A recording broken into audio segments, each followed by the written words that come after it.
그들의 괴로움이 심하였더라. 아멘. 이스라엘 백성들은 가나안 땅에 들어간 지 얼마 되지 않아서 가나안 사람들의 신인 바알과 아스타롯을 섬기기 시작했습니다.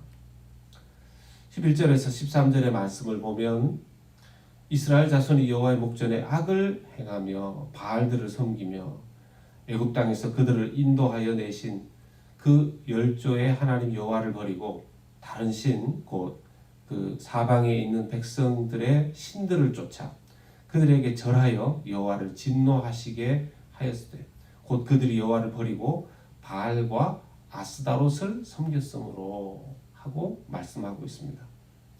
어떻게 이렇게 빨리 가나안에 들어가서 얼마 되지 않았는데 하나님께서 이렇게 싫어하시는 바알과 아스다롯을 섬길 수 있을까요?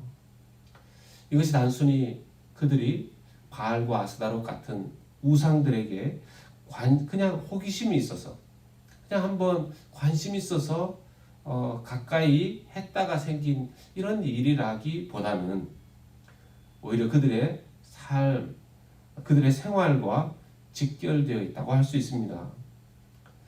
농사라는 새로운 직업을 그들이 해야 됐죠. 이 농사는 그저 그들이 이전에 해왔던 그런 것들과는 달랐습니다. 이전 이스라엘 백성들은 목축업을 해오지 않았습니까? 날씨와 관련해서는 이 목축업은 그렇게 중요한 것이 아니었습니다.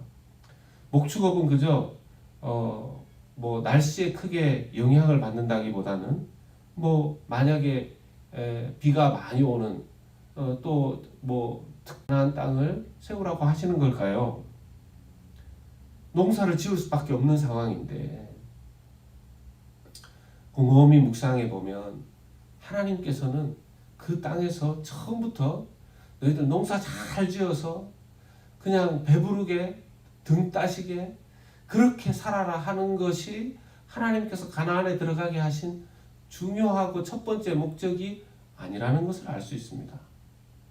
오히려 거기에 들어가서도 너희들이 가나안에 원래 있었던 그 사람들에게 농사를 배우는 방식이 아니라 농사를 배우는 것조차도 거기에서 살아가는 방식조차도 광야에서 하나님을 의지했듯이 이 가나안 땅에서도 가나안 백성들을 의지하는 것이 아니라 하나님을 의지해서 살아가는 법을 배워가라 하는 것이 하나님의 뜻인 것을 알 수 있습니다.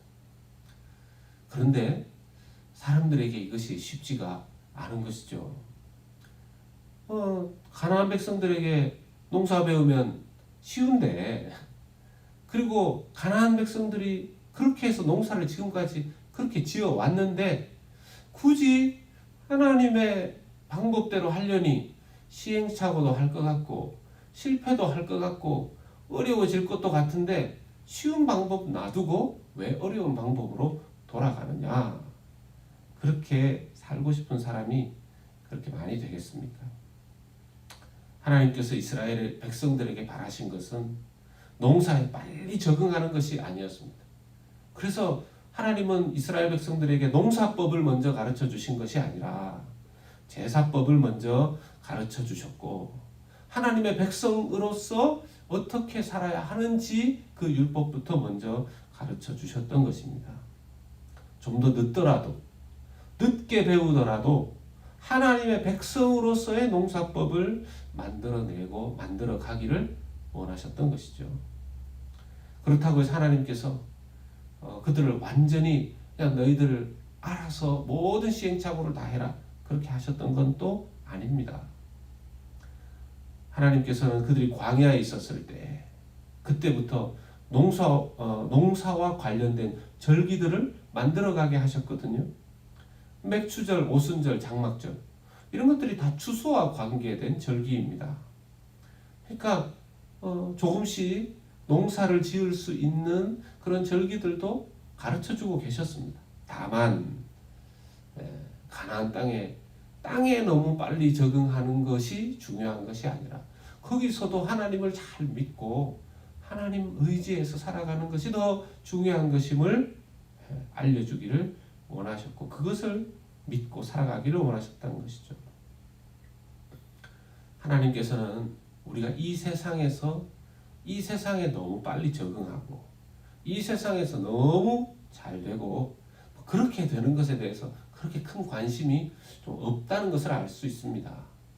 예수님께서 팔복에서 말씀하신 그 하나님이 주시는 복 중에 세상의 복보다 영적인 복락들, 하나님과의 복락들이 제일 우선이고 중심되는 복들인 것을 볼 때 더욱더 그러합니다.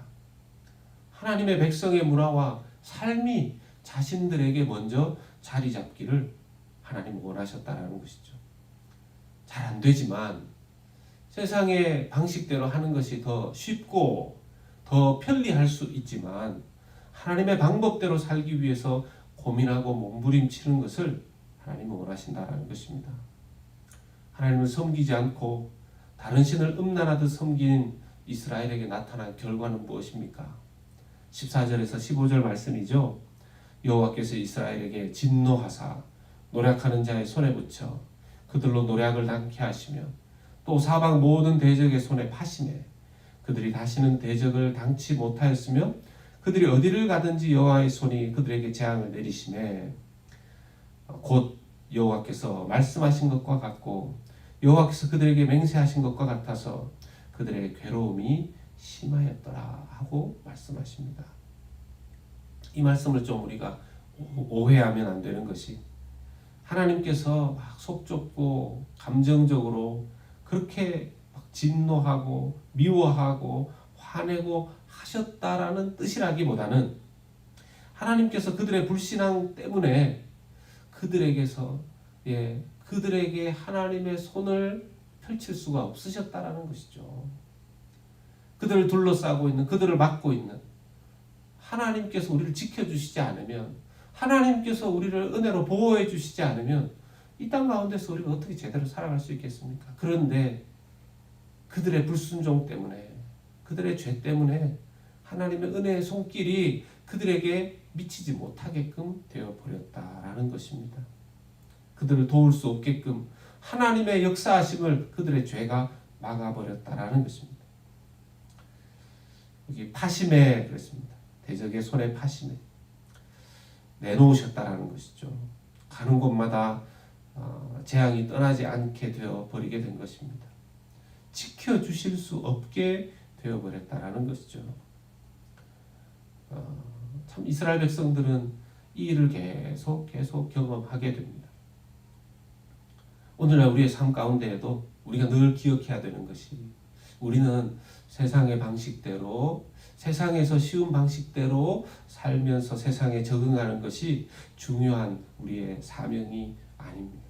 우리는 하나님의 은혜로 하나님을 의지해서 하나님의 방식대로 그렇게 하나님의 도우심을 입어서 모든 것이 하나님의 은혜이며 모든 것이 하나님의 은혜였다고 고백할 수 있는 마음의 중심과 또 우리의 삶을 하나님 앞에서 살아가면서 온전히 드려져야 하는 것입니다. 우리는 하나님의 은혜가 없이는 살 수 없는 사람들이죠. 어떻게 하면 이 하나님의 은혜가 우리에게서 떠나가지 않고 하나님의 은혜가 회복되며 살아갈 수 있겠습니까?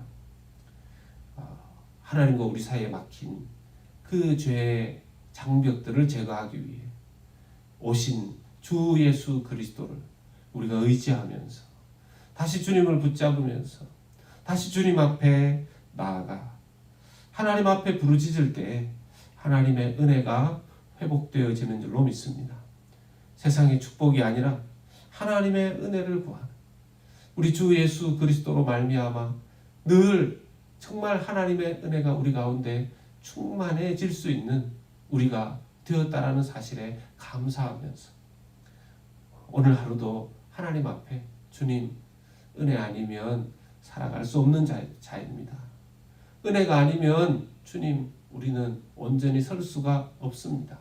오직 주의 은혜로 주님과 우리 사이에 무엇인가 가로막을 때 은혜가 사라지고 주님 은혜가 은혜 되지 못하게 하는 그런 어리석은 일들이 일어나게 되는데 주님 오직 주의 은혜로 주 예수 그리스도 안에 있는 하나님 안에 있는 그 은혜를 의지하며 은혜로 살아가는 우리가 될 수 있도록 역사하여 주시옵소서라고 기도하며 나아갈 때에 이 하루뿐만 아니라 우리 남은 인생 가운데 주님 베풀어 주시는 은혜의 손길에 의지하고 사로잡혀 주님께 올려드리는 여러분과 제가 될 수 있기를 예수 그리스도 이름으로 축원합니다.